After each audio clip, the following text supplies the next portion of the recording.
I adopted Tofu, a shelter dog who is often too scared to walk, so I carry her everywhere.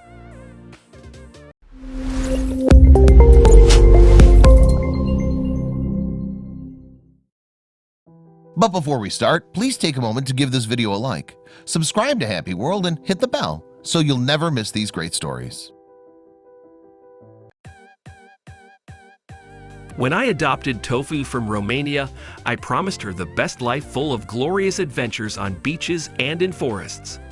I was used to my very active workaholic border collie, and the two of us were wandering forests for years already before we added Tofu.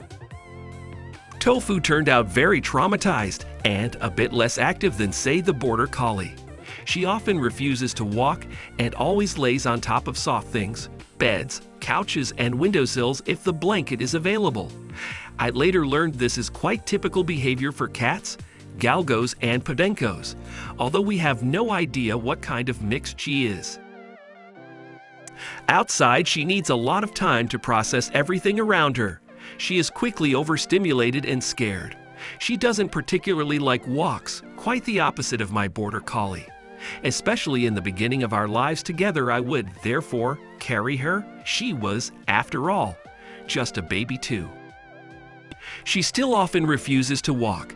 She wants to stay inside, safe, or for me to carry her safe. We started photographing these moments, and it became quite the series. Can you see how she feels relaxed and uses me as a watchtower? What a unique and weird street scrag she turned out to be, and how I adore her for it. These days the series is a bit on hold due to me suffering a burnout and Tofu sleeping, but we had high hopes for this summer. Recently, I also started making anti-anxiety dog beds. My traumatized pup Tofu has been the inspiration for the bed design. She was rescued from a Romanian kill shelter, and we can only guess what horrors she went through in her 4 months there. She was always building nests out of my bed, wanted to have something around her, not covering her, and was oftentimes far too scared of the outside world.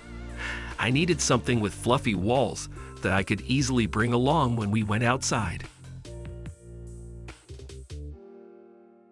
The first time we tried out the bed, it was a big success. We went to the skate park and I put Tofu's bed there. She would hop in and absorb her surroundings. If she felt brave enough, she would get out, play a bit, and hop in again when she felt overwhelmed. A world opened up as I always had such a passion for beautiful textiles and the stories behind them. I knew I wanted to add a cultural aspect. I wanted everything to be vegan and sustainable. I did a lot of research into textiles. They needed to be firm and machine washable. The quality needed to last. Fox fur is the only fluffy, soft fabric that sufficed. I started buying 1 meter per time, as I was just one person and still recovering from my burnout. And this has always been the way I work.